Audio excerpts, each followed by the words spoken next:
Hi there, I'm Keeva Stratton and welcome to Culture Snap. Today's guest has been at the forefront of every major tech wave, from digital transformation to Web3, the Internet of Things, and even giving Alexa her iconic voices as a pioneer in conversational AI.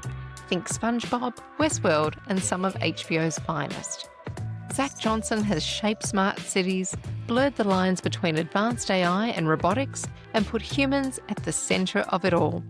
Now, Zach is bringing his world-class tech expertise to a much more analogue solution with his latest venture, Fogbell, a consultancy helping small and medium businesses cut through the tech fog confusion and chart a smarter path to growth. Get ready for a chat at the crossroads of cutting-edge innovation and real-world impact. I hope you enjoy. So, starting with perhaps a bit of a layman's understanding, explain to me a little bit of some of the subject matter expertise you've had across your career, because I know that you've worked in various areas of technology and innovation, but now obviously in AI. So, just for a bit of background, tell me a little bit about some of those earlier disciplines. Yeah, so I started out actually as a data analyst and policy analyst in the US, working on public policy program evaluations, mostly for the Department of Housing and Community Development, but also doing some stuff with the Department of Public Health and Education. And luckily for me, I guess, it coincided with the first dot-com boom. So even though I was initially kind of brought on and trained as a researcher and as an analyst, I had programming skills, which I didn't go to school for. I didn't actually take a single maths class in university, didn't really use computers other than for producing work. And I found myself with some in-demand skills at a time where people were hiring like crazy. And so I kind of fell into early days of the internet and was fortunate enough to work on some really interesting projects with some big customers who were doing really kind of innovative things like Chase Manhattan Bank, Citibank in Japan. I was actually involved in the first mobile banking application, which was a cool project. I was involved in creating the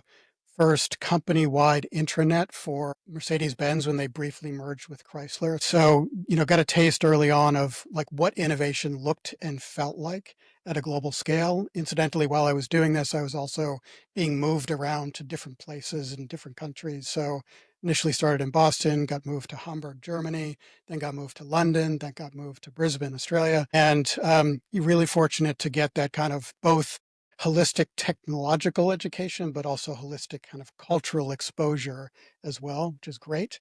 And then specific to AI, right around the time I met you, in fact, about 10 years ago, I started what I call the conversation design studio. As far as I'm aware, we were the first kind of pure play company to refer to what we did as conversation design exclusively. And through that and my relationships with Amazon and Google that I was able to cultivate, was able to get introduced to some really big customers in a few different industries, doing a lot of work in entertainment primarily.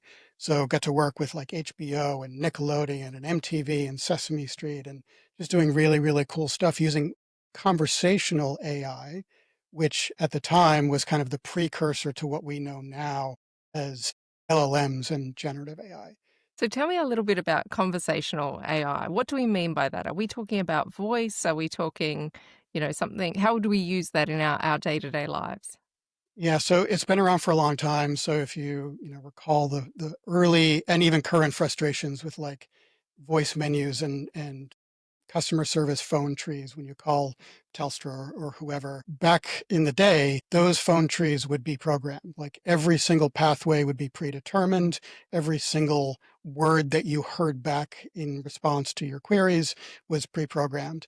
And when I started to do conversational design work, it was a combination of that kind of pre-programmed, but then with a layer of machine learning. So you would pre-program what those trees are likely to be, what the optimal way that the user would experience the application.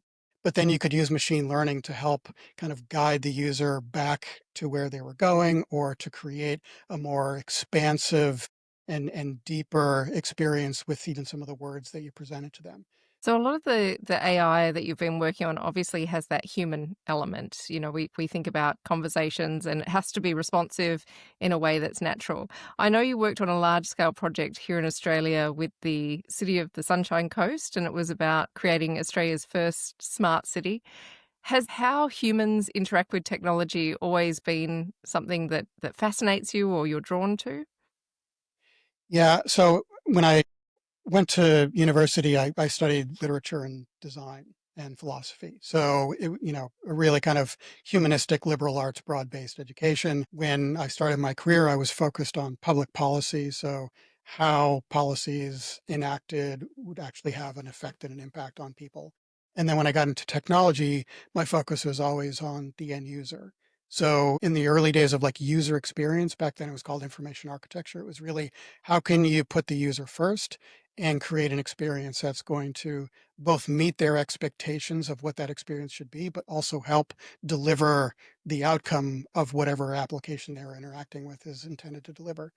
And so when I approach conversation design in the early days, it was really how do you use that natural language interface of conversation, which is kind of fundamentally and inherently human, to create a deeper connection with the brand or with the IP or the application or whatever it is. So yeah, that's been a consistent theme throughout my career.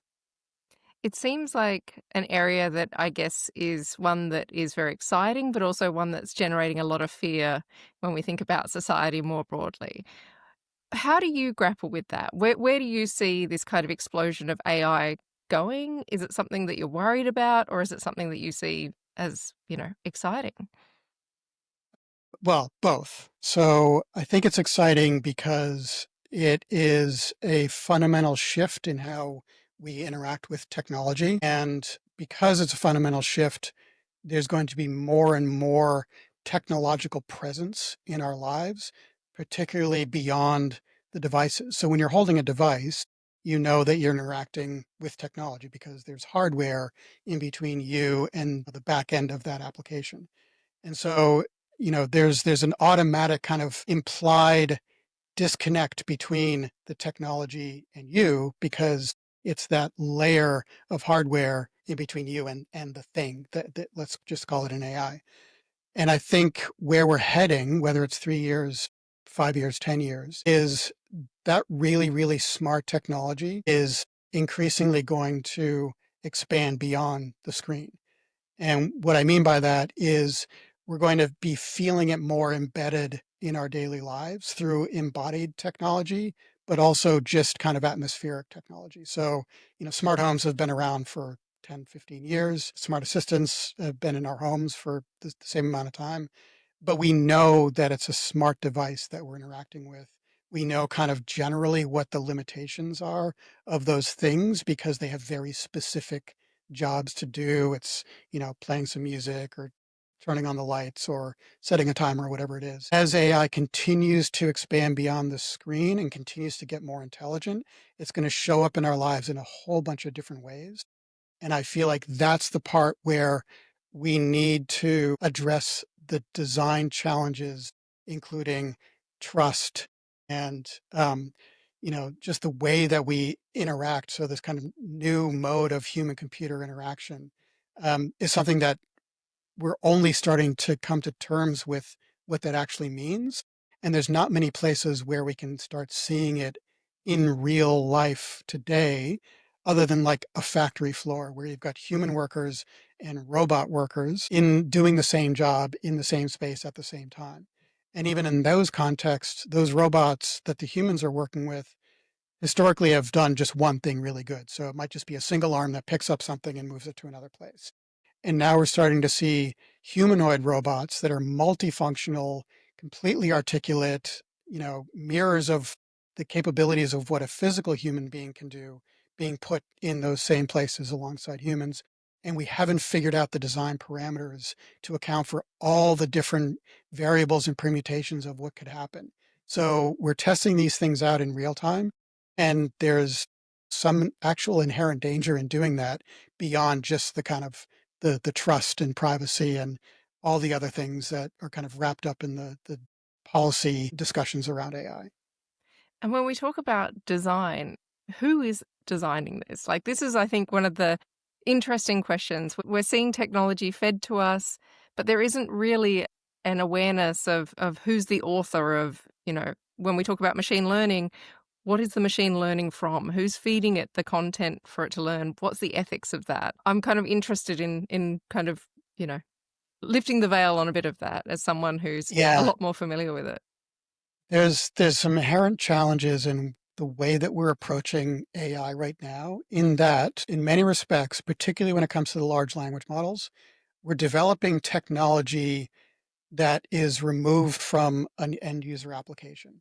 So we're making the AI smarter because we can, but we don't know why or for what purpose. There are very compelling use cases that have been identified and used to train very specific instances of AI to do like incredible things that are going to improve our health and well-being and solve a lot of really complex challenges that we might never have been able to solve on our own. But those are being basically those are being engineered. They're not being designed.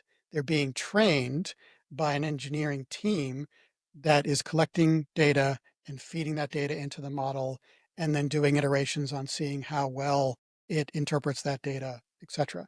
And then it's being surfaced to end users to figure out what to do with it. And I feel like, I already mentioned like um, my early days in the internet. Back then it was called information architecture. It then kind of evolved into user experience. And user experience has been like de rigueur for, you know, almost 20 years now. So you've got user experience designers who are really, really good at helping people interact with digital interfaces. And then in the last, like, I don't know, 5 to 10 years, there's been like this service design discipline, which is like an extension of user experience. And it really looks at a much more holistic journey of the user, the customer, citizen, or whatever, across multiple different digital interfaces or, technological backends, and creating kind of what that roadmap looks like. And now we're seeing like this agentic design, which is taking like a combination of user experience and service design and incorporating, okay, well, now instead of like endpoint technologies being able to handle a specific interaction between a user and a technology, now we're going to have an AI agent do multiple steps of that process and then kind of come back to you with a whole bunch of things already taken care of.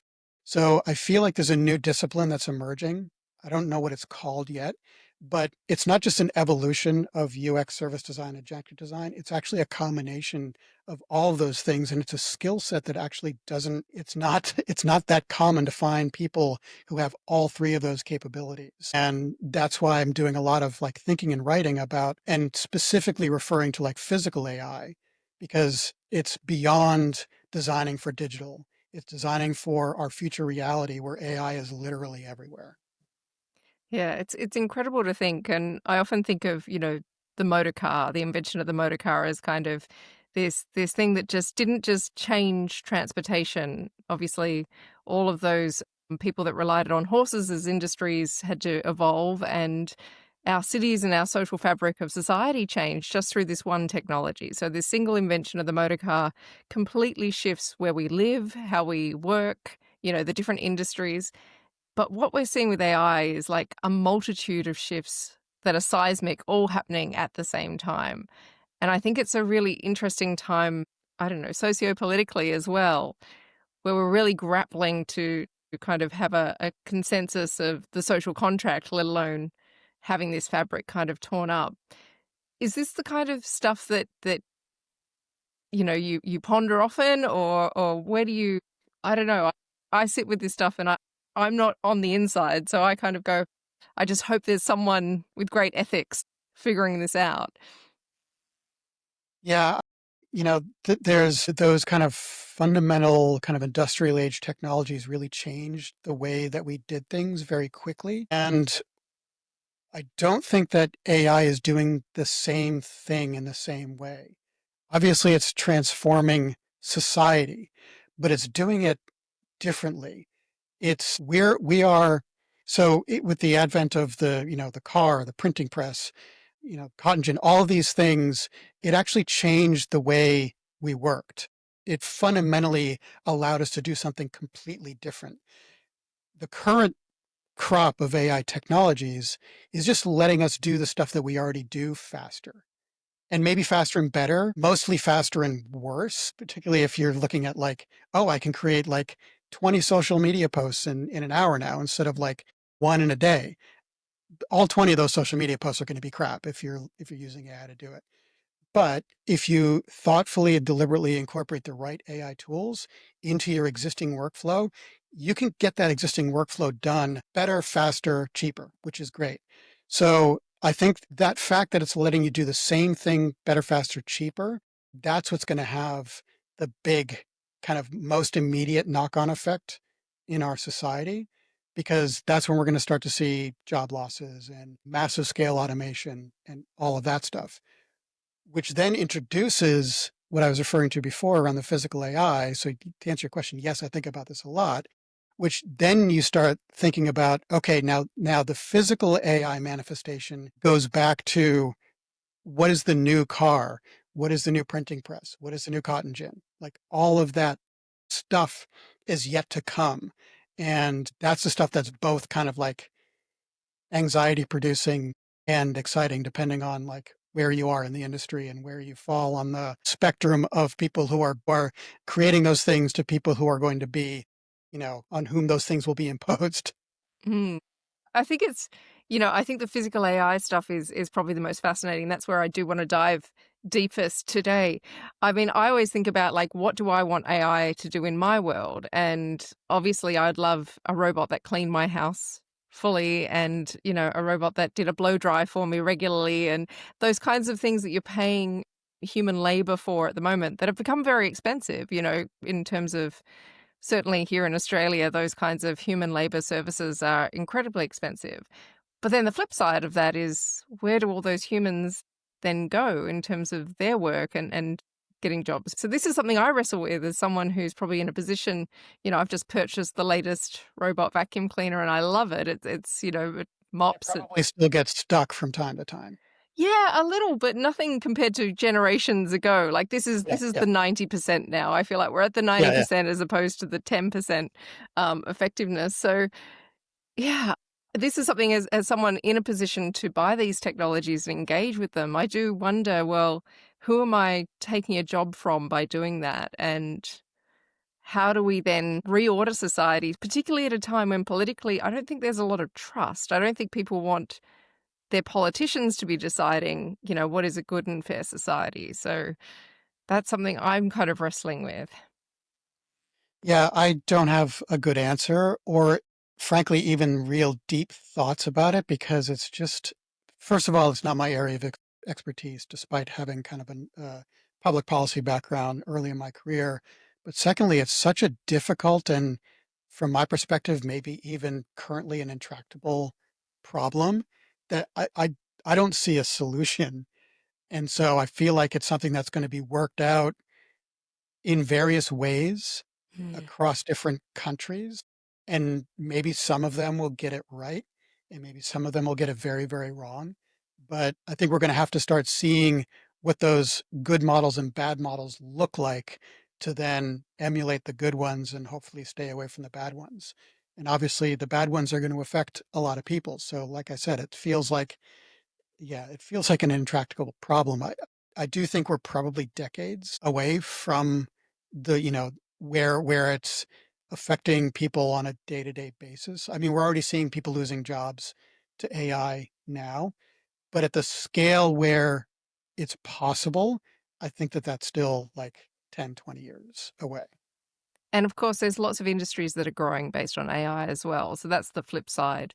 And I think it is for me, it's just that wrestle between the knowledge economy and those that can participate in that versus those that have more of a physical labor type of work. So, yeah, they're the kind of things that I wrestle with quite a bit. But I'm also quite excited. I think that there's a lot to this technology as someone who does engage with it quite a lot and really enjoys and certainly has in my own business world, utilized, as you say, to make things more efficient. It is, I do worry about LinkedIn.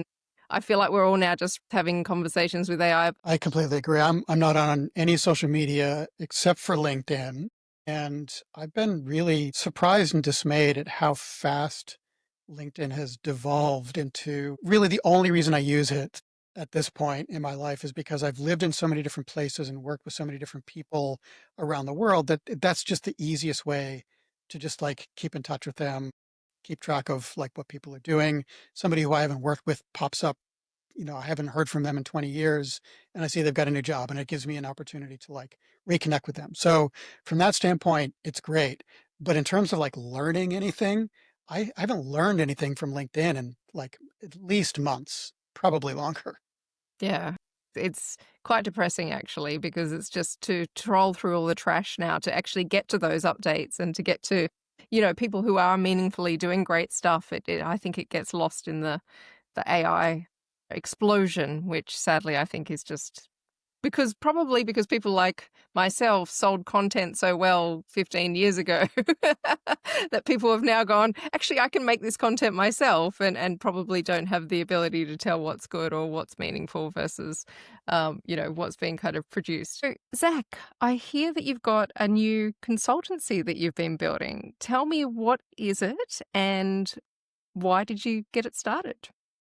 Thank you for asking. So I've just launched a consultancy called Fogbell, which was founded on the premise that everything that I read through my own kind of echo chamber, my news feed, social media, everything, all of the AI conversation is really interesting to me, but it's confounding to a lot of people who aren't like mired in that on a day-to-day basis. In particular, business leaders who are facing a number of different challenges, and all they're hearing is that AI is going to solve everything for them. And that's just not true.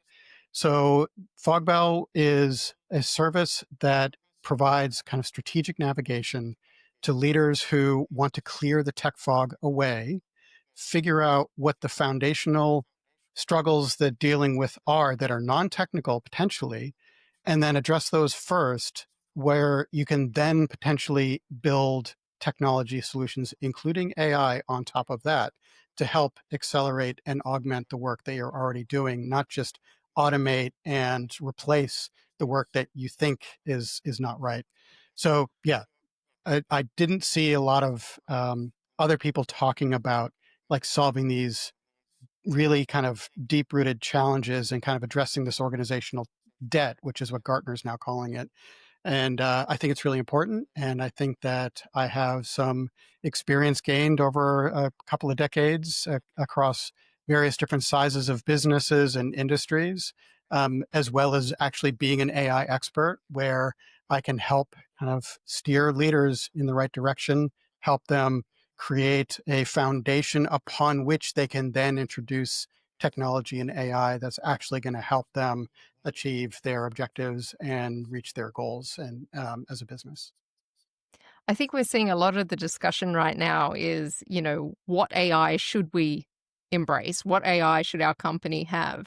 But what you're kind of saying is, pump the brakes for a second. And before you even make the selection of AI, there's probably a few things that need to be looked at first. Is that right? That's absolutely right. I mean, there's probably some quick wins that you can do in parallel. You can introduce some like process enhancements to your existing work streams that are already working well, where you've got teams in place that might be able to um, free them up to do other higher level things, while at the same time, you as a leader are addressing some of the kind of foundational business challenges that will then allow you to create bigger gains by potentially introducing new technology going forward. So I'm not saying don't implement any AI right now. I'm saying there's potentially quick wins, but if you're really going to look for a massive movement in how your business operates and what your success looks like, AI is not the solution that's going to like change things overnight. So let's be more deliberate about how you think about implementing technology and what AI is actually going to do for you. And you were telling us earlier about your various kind of chapters of your career and how you've essentially, kind of fallen into technology, but you've now found yourself at the absolute crest of each of these waves and becoming the advisor. Is there a point where, you feel that companies are just going to get swept over by technology? Is this something that's important for technologies to kind of pause and really think about? I mean, it's happened repeatedly over the last like main waves of technology evolution innovation, whether it's the dot-com boom where everybody just figured they had to have an online presence and do e-commerce like overnight, with the mobile world where everybody had to have an app for everything, with Web3 where everybody had to be in the metaverse, now with AI, with everybody having to implement AI to automate everything that they do. Like that's all like a fundamentally flawed premise. And so, yes, the need to like just pause and reflect a little bit and maybe reflect with somebody who has been through all of those cycles and work with businesses to kind of make some mistakes and get through to the other side successfully is the way that you're going to make the right decisions about implementing the right technology. Fantastic. And if you want to learn more about Fogbell, where will you find it, Zach? Hopefully, very simple fogbell.co. But I want to talk more about what you're doing now, Zach, in terms of AI around us. Tell us a little bit about that business. So I decided that I wanted to, as with the conversation design stuff a decade ago, I knew that that was something, well, I knew, I had a gut feel that that was going to be something that everybody, every business, every brand was going to want to avail themselves of. And for like 5, 6, 7 years, I was actually right. And then, and then people kind of got disillusioned with it because the technology wasn't advancing. It was really fairly, it kind of plateaued in terms of like what you could do with those digital assistants, voice agents, etc. And then there was a period of time where I was starting to focus on, okay, well, what is the next thing? And I was looking back through my archives and I actually wrote a paper in 2019 on how generative AI, and this was before LLMs, how we could create these generative AI models that would kind of evolve and enhance what you could do on top of like an Alexa or a Google Assistant. And so started thinking about generative AI, and then real generative AI came into being with like ChatGPT and DALI and all of that. And it very quickly became like super, super saturated without a real compelling use case other than the like the small language models or, the industry specific models that were being developed by like DeepMind or IBM or whatever. And at the same time, I was starting to see more and more interest in bringing large language models into training of a variety of different types of robots. So whether it was manufacturing robots or healthcare robots or home aid robots or whatever or autonomous vehicles of various descriptions. And that made me think, okay, as you mentioned earlier, people aren't designing for the humans in that context. They're taking really, really smart software that, the LLMs are enabling and combining that with really advanced and rapidly evolving hardware. And they're putting those two things together and then just like figuring out how people are going to interact with it. And I don't think that's the way to go. And as much as LinkedIn is a become cluttered and noisy, there's still people, as you say, writing about some compelling things. However, I haven't really found people writing about this intersection of advanced AI, advanced hardware in the form of like non-digital stuff, non-screen based applications and human-centered design. There's a lot of people writing very, very intelligently and articulately and eloquently about each of those three things. I really haven't found anybody writing about the combination of those three things. And so I was like, okay, I think there's an opportunity here. And especially when you hear like Jensen Huang, the CEO of NVIDIA, saying, physical AI is the future, and them, NVIDIA betting a whole bunch of money on creating digital twins so you could train these new physical AI devices, machines, beings, whatever, in a hyper realistic 3D simulated environment so that you could remove a lot of the variables, but you're still going to have the human element once the simulation training is complete and it gets put into the real world. They call this like a sim to real gap. And I feel like no matter how much compute resources, no matter how much advanced 3D visualizations, there's still going to be that sim to real gap when humans, especially at scale, start interacting with this stuff. So I felt like my kind of my background, my trajectory, the kind of stuff that I've worked on gave me some insight, gave me, you know, a voice that I could use to start at least initiating a conversation. I have been surprised since I started writing kind of exclusively about physical AI. My engagement on LinkedIn has dropped down dramatically, and I think it's because like I'm trying to address three different audiences with one topic, and I'm kind of the UX folks don't really get the hardware side of or like the robotics side of things. The roboticists definitely don't get the human centered design sort of side of things. So I feel like there's an opportunity to start the conversation, but frankly, I am like struggling with whom that conversation should be started. And so anybody that's listening to this podcast is interested in that, love to continue that discussion. I do wonder if LinkedIn is going through a disengagement Yeah. generally. I wonder if just the enormous influx of content now from AI produced content is switching a lot of people off, and therefore they're not using LinkedIn in the same way that they were perhaps previously. But also it's so much harder to fight the algorithm when you're, in a highly kind of populated space. So I think there is that kind of context going on. But I want to talk more about human-centered design and break that down a little bit, because we do want to make this very accessible for people. So when you're talking human-centered design, this is really about thinking through the lens of how people use it, how it would show up for in everyday life, the practical experience of it. Break that down for me. I think it's more than that. It's basically the precursor to everything that you just said. And it's fundamentally about what does somebody want to accomplish? What is it that they need to do that this thing can actually help them do and help them do better than anything else? So it's first and foremost like figuring out why you're building the thing, specifically for whom, and specifically how they're going to use that thing to do what they need to do.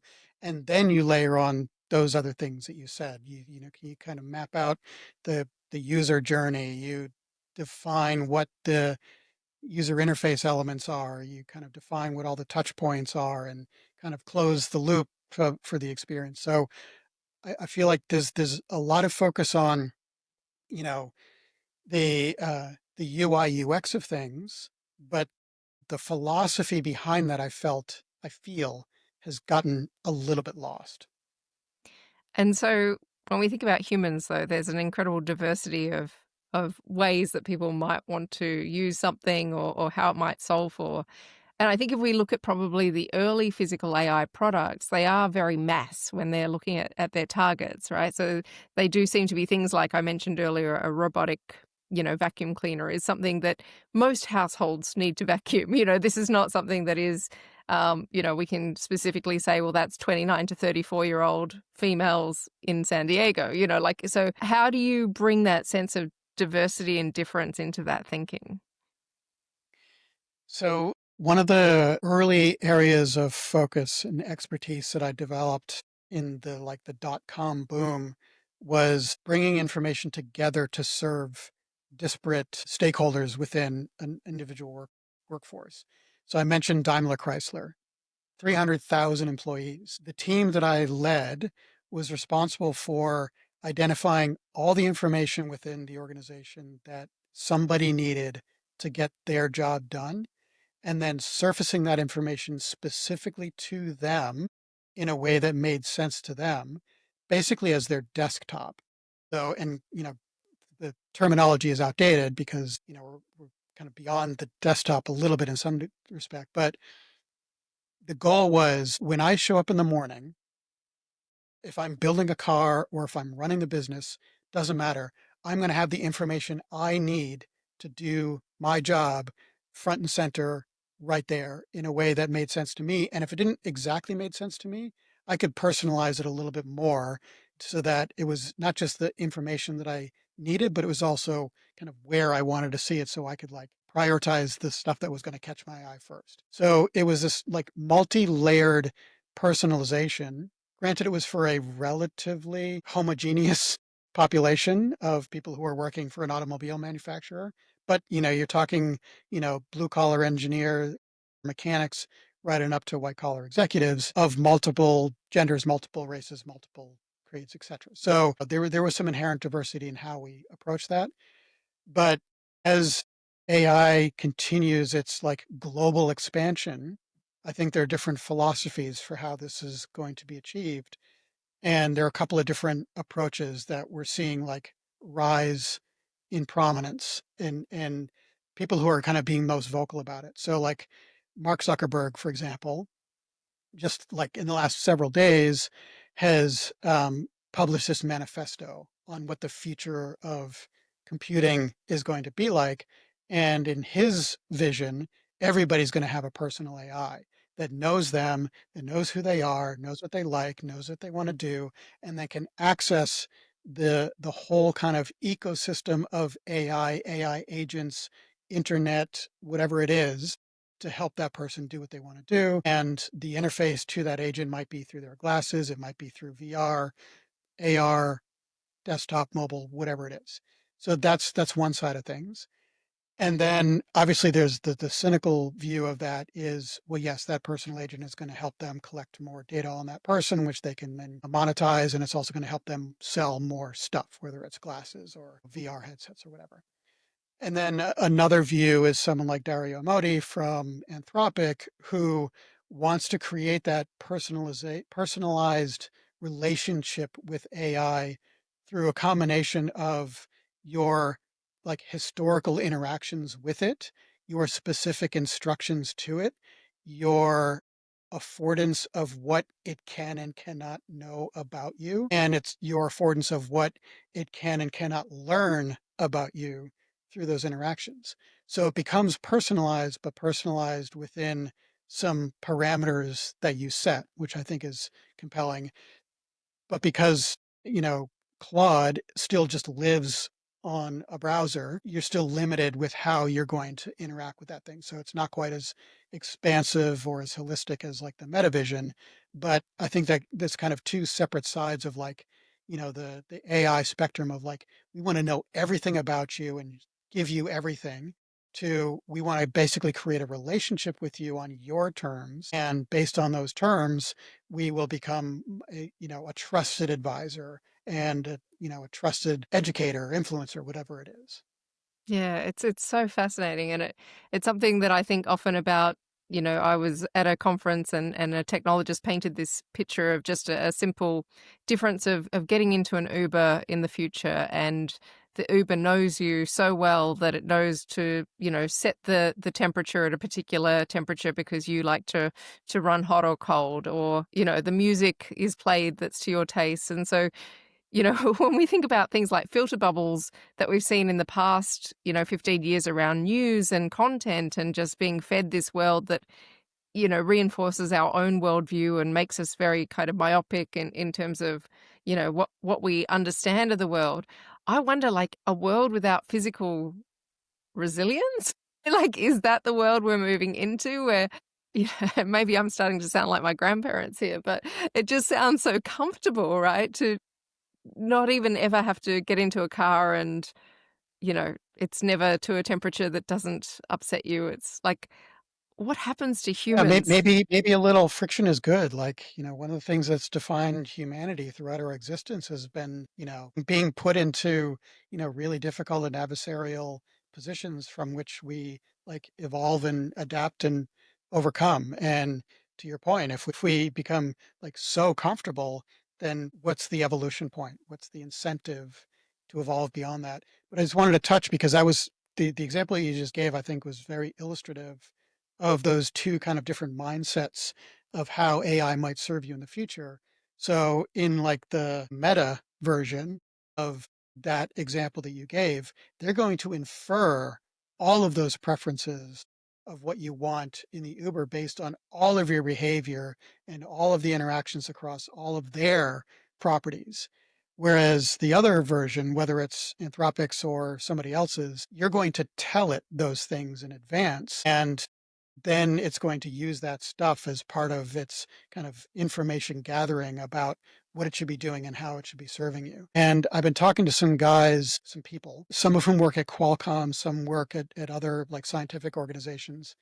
And they've got this little side project where they're thinking about what a digital twin in the future looks like, and not a digital twin as NVIDIA defines it, which is like, 3D replica of a warehouse or a city or whatever it is. This is how do I represent myself in the ether when AI is kind of ever present, and how do I control what it knows about me, and how do I kind of stage gate increase personalization in some contexts and increase privacy in other contexts. And so I've had a couple of conversations with a group of these people who are talking about like, well, what are those various contexts? What are those various ways that, let's say you've got like, let's just sake of argument, you've got like a USB key that's equivalent to like a crypto drive that only you have access to. Maybe it's a physical key, maybe it's a digital key, whatever it is, but only you have access to that, whether,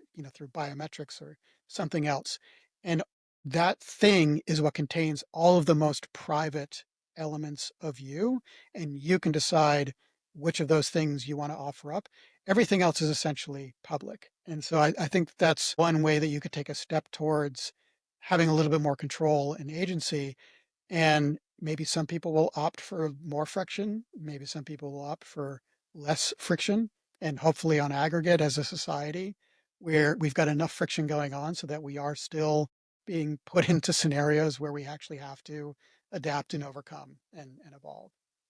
Yeah, it's fascinating. I saw an ad campaign recently and it had Chat GPT can't put sand between your toes and Chat GPT like the human experience, right? You can't there's just going to be some things that AI can never replicate. And I think I can see a future where there will be a growing portion of society that chooses to opt out of technology. I agree. I do think that there's a conversation that needs to be had about relinquishing privacy with transparency. So Mm. I feel like, you and I have a sufficient level of sophistication to and acumen around technology specifically, not in general, but like sophistication acumen around technology to say, worst case scenario, there might be a breach and they will let me know and I will change my password and I'll put whatever other measures in place to protect myself. So you're making that choice knowing what kind of, the scenarios are, knowing what you're giving up and knowing what you're getting in exchange for it. I feel like there's been a lot of work done by like certain individuals who are really like trying to elevate this notion of like informed consent into the public conversation. And I feel like it's going to be even more and more important as people start using these AIs for everything and relying on it for everything. And if the AI then asks you for something, you've kind of established this implicit trust already, or it's established this trust with you. So you're going to be more likely to offer up a piece of information that you might be more reticent if, like, you've been served a form on a website and you'd be like, wait a second, I don't want to do that. Versus you're having a conversation with a personality that you have an ongoing dialogue with, and it's like, oh, what's your mother's maiden name? Oh, of course, yeah, this is what it is, right?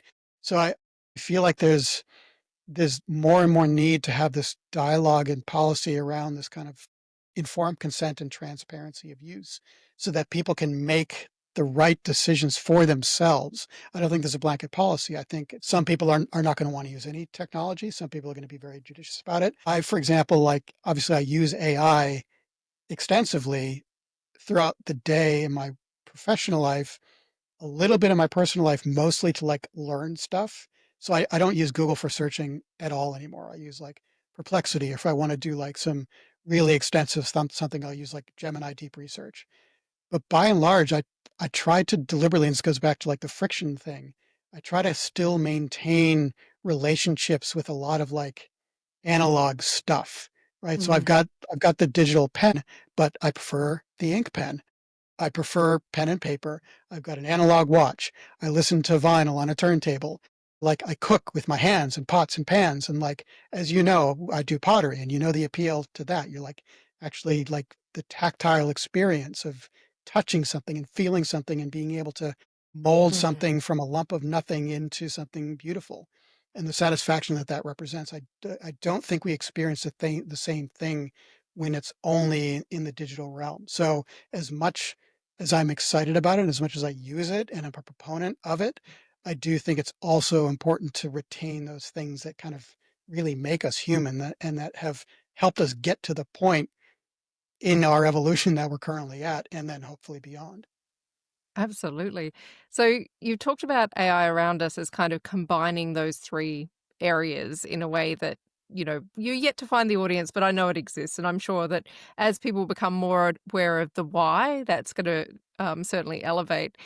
If you were to design a team today, Zach, in terms of not people, but in terms of the disciplines that you would want to see on a team, building, any kind of piece of technology, what would they represent? So my current project that I'm working on right now is with the University of California, San Diego. And it's a fairly large project, but it's the summertime. And so we're kind of dealing with a skeleton crew.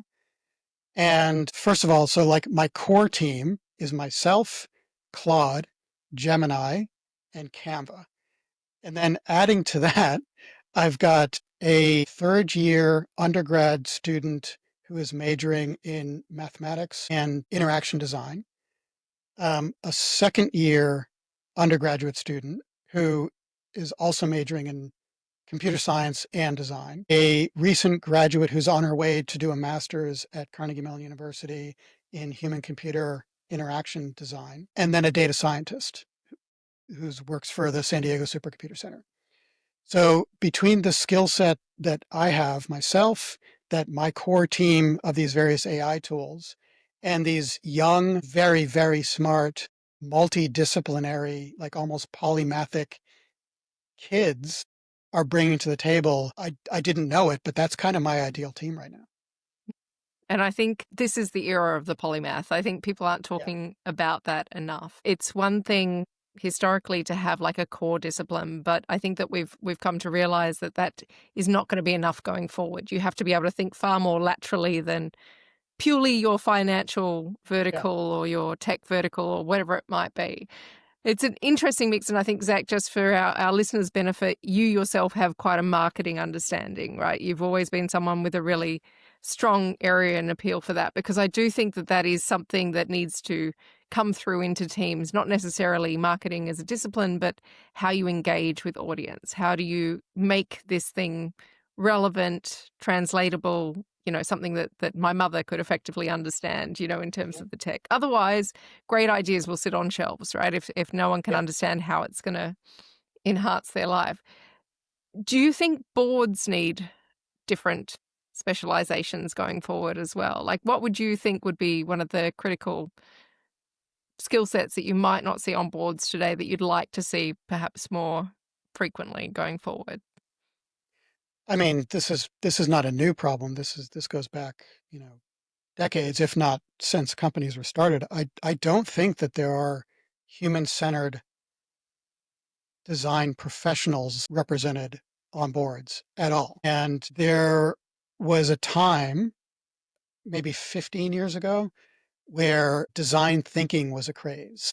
And all of a sudden, like big corporations, small corporations, startup, like everybody was like, oh, we're doing design thinking. And it was great. And like it made like IDEO a ton of money. I do think that it's enabled a conversation about the importance of design, but ultimately what happened was that we weren't as an industry able to adequately align design and strategy. And I think this is something that you do particularly well. And I think that it doesn't require a new discipline or mindset. I basically think it involves a new definition of design and strategy essentially being synonymous. Design is strategy, strategy is design. And so I think whether you're a finance professional or a legal professional or whatever, I think understanding that what you're doing on a board is setting a strategy for the executive team to implement and execute. But that strategy is designed in like the capital D sense, not in like the little d, we're going to make our presentation decks pretty. I mean, we're going to create something that is fundamentally building this entity deliberately with our customers as the humans at the center of things, because no company has generated any value without a human being recognizing that value and transacting some kind of currency to receive that value. So I think that having that conversation with the board about design being strategy and strategy being design is important.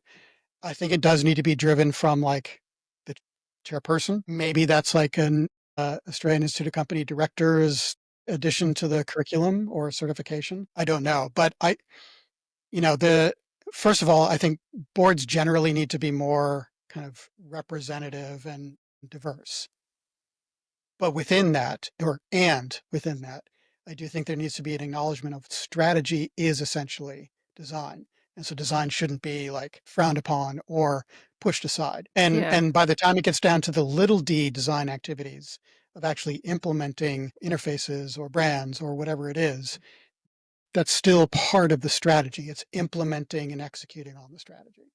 No Yeah. different than writing the code or building the thing or shipping it or doing support or whatever it is. I think it's such an important part of how we move to a positive future with technology. I think it does start in the boardroom. And Yeah. I think that there is obviously a significant issue with diversity on boards as a starting point. And, we could talk all day about that.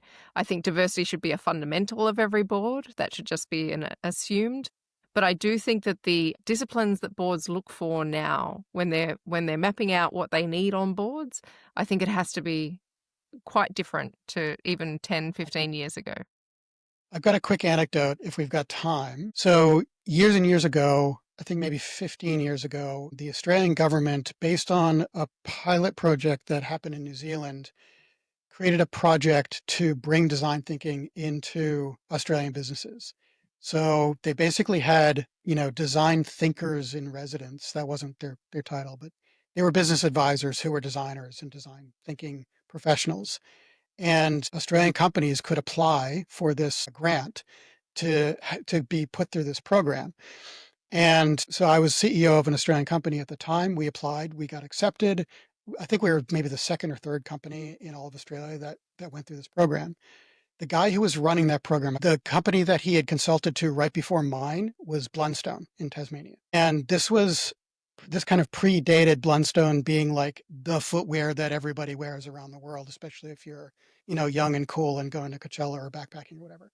It wasn't But that cool for a while happened. there, I remember. That's right. The turning point, this is where I'm getting to with the anecdote, is this guy, Adam, after having run this program for Blundstone, a couple of years later, Blundstone came to him and said, "Hey, we want to hire you as our head of design." He then went in and kind of basically created this heritage brand, made it cool, created collaborations, all that stuff. Next thing you know, he gets promoted to being the CEO. He's still the CEO of Blundstone. And there was a direct line. He was a designer and direct line from like bringing design thinking to the boardroom to then actually bringing design thinking to the executive team on a permanent basis and executing design as strategy and strategy as design. Yeah, fantastic. And I think it is just such a good example of where the world needs to go, because I always see technology as an enabler, and technology is something that we bring into business. It's not something that necessarily becomes the business unless you are purely tech business. And I think to Yeah. do that successfully and effectively and ethically, it does start with design thinking. So I think if there's one message, and Zach, I just want to thank you for being on Culture Snap today, because you've brought so much depth of understanding to, not just the technical side, but the human side of what's happening with AI. But I think if there's one message I'd love to leave organizations with is the value of design thinking that's the key to being future proof, really. Yeah, completely agree. And it's been a pleasure. Really enjoyed the conversation. I appreciate the invitation, Kiva. And if people do want to read your articles, Zach, where are they going to find them? AI Around Us at Substack. So aiaroundus.substack.com. Awesome. And I'll put that up in the link. Thank you, Zach. Thanks so much. Talk to you soon.